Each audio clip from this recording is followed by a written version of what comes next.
Ferragosto, benvenuti alla TG Sicilia, le principali notizie. Per l'eruzione dell'Etna, Ferragosto senza precedenti a Catania, di fatto isolata da 9 giorni.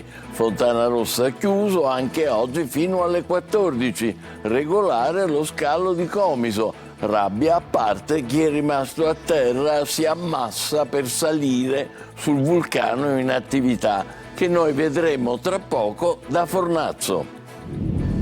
Palermo, un uomo ucciso in strada allo Zen, la vittima colpita al volto con un cacciavite. Forse aveva sorpreso i ladri che cercavano refurtiva nei box delle case popolari. C'è anche un ferito in ospedale. A Siracusa ancora violenza in carcere, 2 diverse aggressioni in un solo giorno contro 2 agenti della polizia penitenziaria nella casa circondariale di Cavadonna, l'ira dei sindacati. I detenuti sanno che lo Stato è assente. A Belvedere, nel siracusano, assalto al bancomat, ladri messi in fuga dalle forze di polizia. A Favignana, a fuoco la sala d'attesa del terminal al Molo San Leonardo. Si sospetta un incendio doloso, biglietteria, partenze e arrivi comunque regolari. Licata rivive uno degli appuntamenti più suggestivi dell'estate, la storica sfilata dei Muli Parati, un corteo spettacolare, come vedete, tra folklore, devozione e identità siciliana. Sul mercato, Ferragosto di lavoro per il Palermo che, dopo essere tornato dalla tournée australiana, lavora in vista del primo impegno ufficiale, che sarà lunedì al Barbera contro il Lecce.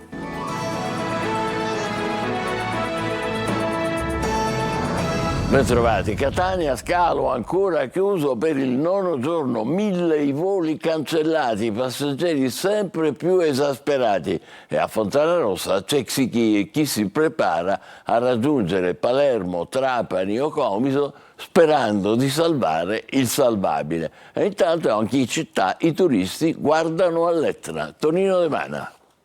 No, una settimana che non dormo, per paura di non poter partire. L'Etna la guardavo sempre in modo per vedere se c'era cenere o delle eruzioni.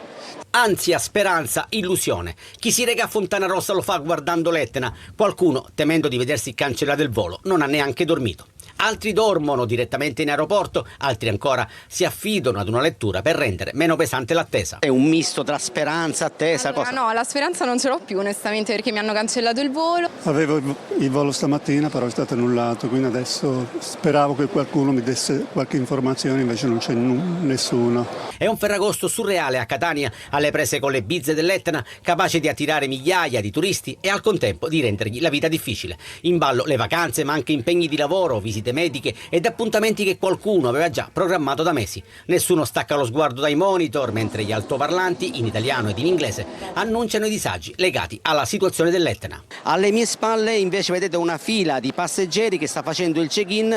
Questi passeggeri però saranno dirottati, quindi riprotetti da Palermo con partenza per Istanbul. Ferragosto in aeroporto, ma vacanze salve in extremis per chi è diretto ad Istanbul. Vedendo gli altri preferisco pensare che poteva andare peggio. Sono stati molto operativi, però abbiamo avuto questo grande disagio noi, che giustamente perdiamo una giornata. Situazione diversa per questo giovane catanese diretto a Milano. E probabilmente rimarremo bloccati qui. E quindi Ferragosto a Catania? E quindi me lo faccio a Catania, molto volentieri. Dall'aeroporto a Vietnea cambia la prospettiva, ma è sempre l'Etna l'osservato speciale. In una piazza Duomo affollata di turisti che si preparano a festeggiare Sant'Agata, l'atmosfera è decisamente più rilassata. Chi ha scelto la nave tira un sospiro di sollievo. Per fortuna, perché questa situazione all'aeroporto ci avrebbe sicuramente penalizzato. Immancabili le grigliate, gli arancini, i gelati e le granite. Abbiamo una particolarità che sono appunto le nostre granite. Mangiamo in continuazione per rinfrescarci. Te granite ha mangiato?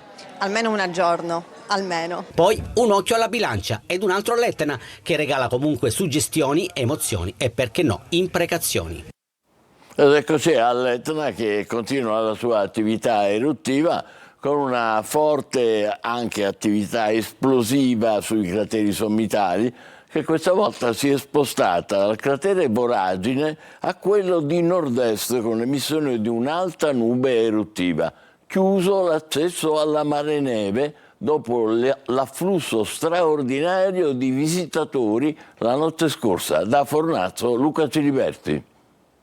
Ferragosto all'insegna dei controlli e dei divieti a Etna Nord, chiuso l'accesso della strada provinciale 45 Mare Neve dopo l'afflusso straordinario dei visitatori nella notte. Oggi l'accesso da Fornazzo si presenta così.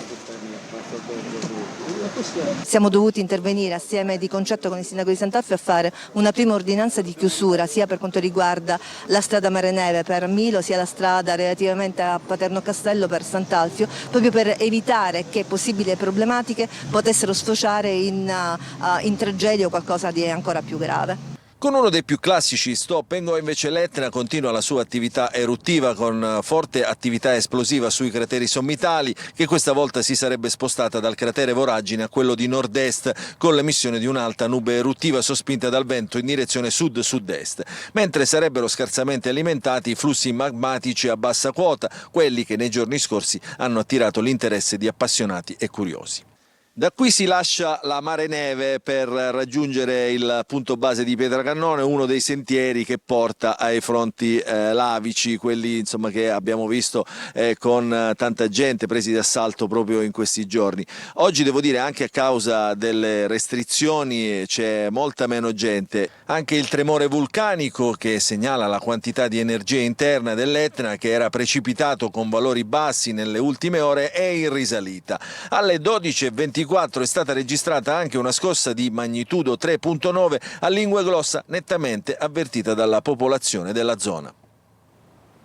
Le altre notizie: notte di sangue allo Zen di Palermo. Un uomo di 45 anni è stato trovato morto per strada in via Costante Girardengo, probabilmente colpito al volto con un cacciavite, e c'è anche un ferito in ospedale. Marco Carli. È ancora tutta da ricostruire la notte di sangue allo Zen di Palermo, dove un uomo di 45 anni è stato trovato morto per strada in via Costante Girardengo. La vittima si chiamava Vito Genovese. A far scattare l'allarme nella notte una segnalazione al 112 per una rissa o un'aggressione. Quando sul posto sono arrivati i carabinieri sanitari del 118, l'uomo era già a terra. Secondo i primi accertamenti, Genovese presentava una grave ferita al volto e alla testa. Sarebbe stato colpito durante una colluttazione, probabilmente con un oggetto contundente. Tra le ipotesi c'è quella che possa essere stato utilizzato un cacciavite, ma l'arma non è stata ancora trovata. Secondo una prima ricostruzione pare che Genovese avesse sorpreso dei ladri che stavano rovistando in qualche box nelle case popolari. Ne sarebbe nata una colluttazione e l'uomo sarebbe stato colpito. I carabinieri stanno passando al setaccio la zona e verificando anche le immagini degli eventuali sistemi di videosorveglianza che potrebbero aver ripreso la lite o le fasi immediatamente precedenti e successive. Intanto alcune persone sono state convocate in caserma. Potrebbero aver partecipato alla violenta lite oppure aver assistito alla scena e fornire agli investigatori elementi utili per ricostruire quanto accaduto. A Sciacca un sedicenne è morto dopo i festeggiamenti del Ferragosto. Era con la fidanzata e gli amici in una casa di villeggiatura. Durante la notte il malore fatale. Un'altra sciagura a Palermo: una ragazzina di 13 anni è morta questa mattina precipitata dal 9° piano di un palazzo di via dei Nebrodi. Inutili soccorsi del 118, la giovane è morta sul colpo. Indagini in corso su questa sciagura. Il servizio di Marco Cullà. Un Ferragosto di tragedia a Palermo. Una ragazzina di 13 anni è morta dopo essere precipitata questa mattina dal 9° piano di un palazzo in via dei Nebrodi nel quartiere residenziale di Resuttana San Lorenzo. Sul posto sono intervenuti i sanitari del 118 che hanno tentato a lungo di soccorrerla, ma per la giovane non c'è stato purtroppo nulla da fare. L'impatto è stato violentissimo e la tredicenne è morta sul colpo. Una tragedia che ha sconvolto la famiglia e l'intero quartiere. I genitori sotto shock e lacrime hanno assistito ai drammatici momenti successivi alla caduta. Sul luogo della tragedia sono intervenuti anche gli agenti della polizia e gli specialisti della scientifica. A loro spetta ora il compito di ricostruire con precisione quanto accaduto e chiarire le circostanze che hanno portato alla caduta della ragazzina. Al momento non sono stati resi noti ulteriori elementi sulla dinamica. Gli investigatori stanno effettuando tutti gli accertamenti necessari e stanno raccogliendo gli elementi utili per comprendere che cosa sia successo nei momenti precedenti alla tragedia tragedia. Le indagini proseguono e al momento nessuna ipotesi viene esclusa. A Siracusa ancora violenza in carcere, 2 aggressioni in un solo giorno contro altrettanti agenti della polizia penitenziaria. Le violenze sono accadute alla vigilia di Ferragosto nella casa circondariale di Cavadonna. L'ira dei sindacati, i detenuti sanno che lo Stato è assente. Francesco Aloi.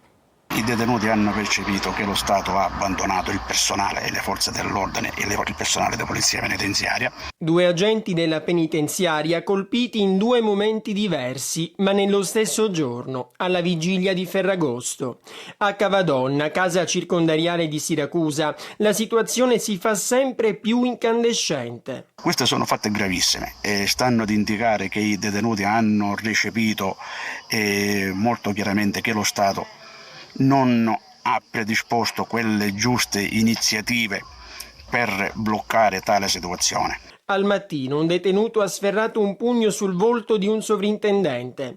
Poi, qualche ora dopo, nel tardo pomeriggio, un gruppo di detenuti si è rifiutato di tornare in cella e ad un certo punto ecco la seconda aggressione della giornata. Un altro pugno, questa volta diretto all'occhio di un agente, che è finito al pronto soccorso. Per lui 15 giorni di prognosi. Il personale è diventato carne da macello. Noi abbiamo più volte detto, ripetuto e lo ripetiamo anche adesso, che bisogna creare degli istituti penitenziari ad hoc per poter portare questi detenuti violenti che sono pericolosi sia per il personale della polizia penitenziaria perché aggressivi, ma anche per gli altri detenuti. Catania, armato di cocci di vetro, molestava i passanti in via Etnea, urlando. L'uomo è un 13enne marocchino che è stato fermato dalla polizia dopo le segnalazioni dei cittadini. Gli agenti della Volante lo hanno individuato in piazza Sesicolo. Per bloccarlo è stato necessario l'uso del taser. Fallito colpo allo sportello ATM di Belvedere, alla periferia nord-ovest di Siracusa. Nel cuore della notte una banda ha tentato di portare via il bottino facendo esplodere il bancomat senza però riuscirci. Malviventi quindi in fuga e a mani vuote. Francesco Aloi. L'esplosivo piazzato davanti alla banca. Nel mirino dei malviventi anche questa volta c'era lo sportello ATM. Il modus operandi è sempre lo stesso. L'ordigno rudimentale per fare saltare tutto e portare via i soldi che si trovano nella cassaforte del bancomat. Ma la banda forse non aveva previsto l'allarme e l'arrivo quasi immediato dei carabinieri. Qui siamo a Belvedere, quartiere residenziale della periferia nord-ovest di Siracusa. Una zona tranquilla che alle 2 del mattino, quando tutto è accaduto, è stata svegliata dal boato. Era da un po' di tempo che a Siracusa non accadevano colpi del genere. Un assalto nel cuore della notte che riaccende il tema sicurezza in città e in provincia. Adesso la polizia sta visionando i filmati delle tante telecamere presenti in zona per provare ad identificare la banda. Non è da escludere comunque che gli autori siano arrivati da fuori provincia. A Favignana brucia il Welcome Terminal al Molo San Leonardo. Indagini dei tecnici dei Vigili del Fuoco e dei Carabinieri che hanno acquisito anche le immagini di videosorveglianza per verificare se l'incendio è di origine dolosa. Laura Spanò. A Favignana Ferragosto con il fuoco e non per rispetto della tradizione. Immediatamente dopo la mezzanotte, infatti, sull'isola più grande dell'arcipelago delle Egadi, un incendio la cui natura al momento è in fase di accertamento ha interessato il molo d'imbarco San Leonardo. Il tempestivo intervento della squadra dei Vigili del Fuoco presente sull'isola è per fortuna riuscito a domare le fiamme che nel frattempo avevano interessato una parte del Welcome Terminal, in particolare la sala d'attesa, che a causa dei danni riportati risulta inagibile. Le operazioni di di spegnimento iniziate poco dopo la mezzanotte si sono concluse alle 3:30 con la messa in sicurezza dei luoghi attraversati dalle fiamme. Come si vede dalle immagini, la facciata del Welcome Terminal, soprattutto in corrispondenza dell'ingresso e della zona interessata dal rogo, è annerita. L'area danneggiata è stata delimitata con il nastro per impedirne l'accesso. Ora bisognerà capire dove e come siano partite le fiamme, se si tratta soprattutto di un incendio di origine dolosa. Se fosse così sarebbe davvero grave. Nonostante i danni alla struttura, non risultano ripercussioni sui collegamenti marittimi in una delle giornate più delicate dell'estate per l'afflusso turistico alle Egadi. La biglietteria di Liberty Lines continua a funzionare, anche le operazioni portuali proseguono senza interruzioni. Partenza e arrivo degli aliscafi dunque non sono stati sospesi. Resta invece inutilizzabile la sala d'attesa del Welcome Terminal proprio nel pieno del Ferragosto, in una giornata caratterizzata da un intenso movimento di residenti e turisti da e verso Favignana. L'azienda sanitaria di Ragusa cancella il costo aggiuntivo di 2,50 € per chi paga il ticket con carta di credito. Un balzello contestato da utenti e associazioni dei consumatori, definito ingiustificato e discriminatorio. Veronica Barbarino. Una commissione di 2,50 € per chi pagava il ticket sanitario e altre prestazioni tramite POS. Accadeva a Ragusa, dove il balzello contestato dagli utenti e dalle associazioni dei consumatori è ora stato eliminato. La provincia Iblea, infatti, era l'unica in Sicilia ad applicare un costo aggiuntivo proprio per chi decideva di pagare con carta anziché in contanti. Un pagamento considerato ingiustificato e discriminatorio dall'Unione Nazionale Consumatori di Modica, che si è battuto per ottenere il ripristino di condizioni uniformi per tutti gli utenti. Anche merito delle diffide che abbiamo fatto alla regione, l'ASL per alcune settimane ha disabilitato la strumentazione telematica. La Spedi Ragusa ha ribadito che le somme non finivano né nelle proprie casse né in quelle dello Stato, ma al circuito di pagamento che forniva il servizio POS. È stato quindi rivisto l'accordo con l'istituto tesoriere che gestisce il servizio ed eliminata la commissione che gravava sugli utenti. Voltiamo pagina, colori, cavalli e tradizione. Licata rivive uno degli appuntamenti più suggestivi dell'estate, la storica sfilata dei muli parati. Un corteo spettacolare che mette insieme folklore, devozione e identità siciliana. Davide Sardo. È la Sicilia più autentica a sfilare per le strade di Licata, nell'Agrigentino. Colori, cavalli, carretti e tradizione. Uno spettacolo che affonda le radici nella storia della città. A Licata è tornata la sfilata dei muli parati, uno degli appuntamenti più attesi delle celebrazioni di Sant'Angelo.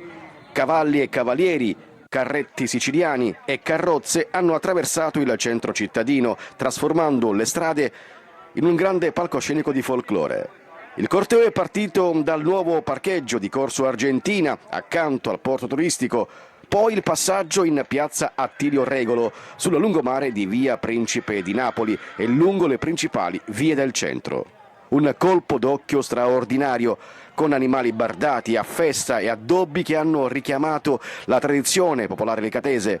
Tanta la partecipazione del pubblico tra famiglie, visitatori e appassionati, accorsi per assistere a un evento capace di unire spettacolo e memoria. Un viaggio tra tradizione, devozione e identità siciliana. La sfilata si è conclusa in piazza Sant'Angelo, davanti al santuario dedicato al patrono. Una festa che non è soltanto spettacolo, è memoria, è appartenenza, è Licata che rinnova anno dopo anno il suo legame con la propria storia. Bene, tra poco il calcio con il Catania che esce dalla Coppa Italia e il Palermo che sempre in Coppa aspetta il Lecce. State con noi.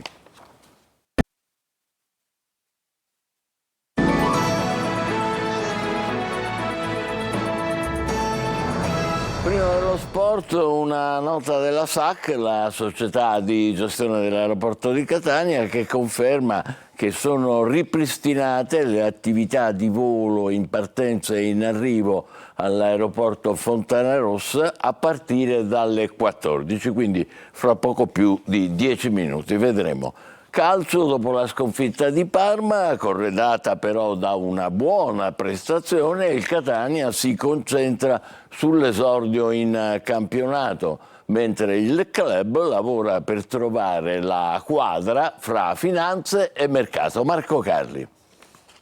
Dalla Coppa al campionato, un po' di riposo e poi il Catania riprenderà martedì in sede il lavoro in vista. Porto, tanta stima reciproca, io l'avverto, anche lui penso, anche se magari non ce lo diciamo, però è un bellissimo rapporto, mentre la mia posizione è quella che più mi piace. I gol del giovane Lontani, classe 2008, su cui sono stati riportati i motivi della pavimentazione della piazza principale di Catania, quella del Duomo. Ora bisognerà affrontare la stagione. Dopo la mancata fideiussione poi presentati, i tifosi aspettano conferme da società e mercato. Le 13 uscite sono un dato significativo. Per il resto si aspettano notizie in entrata dopo quella di Russo, vicinissimo Vitale, si lavora per Rocchetti, mentre restano in uscita Dini, che sembra molto vicino all'addio, e Di Gennaro. Dopo Ferragosto si entra nel vivo. Intanto il Catania trova il Savoia nella prima partita di Coppa Italia di C. Si giocherà al Massimino fra l'1 e il 3 settembre.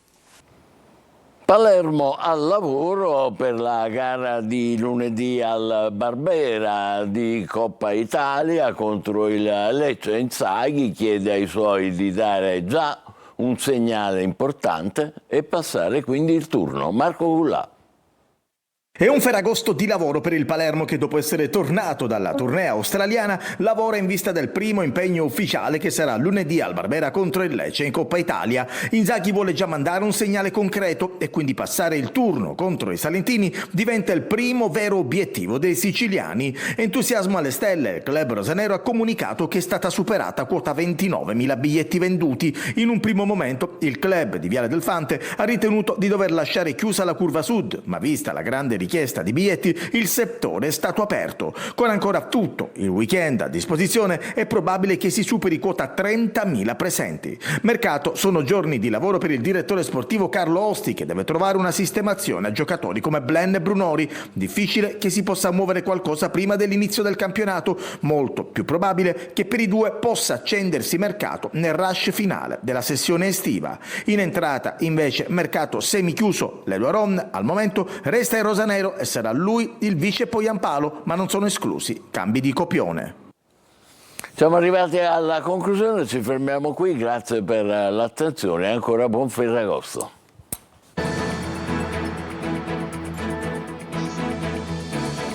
Entra nel mondo dell'informazione con l'app Sicilia Web. Resta sempre aggiornato con le news e le live in diretta.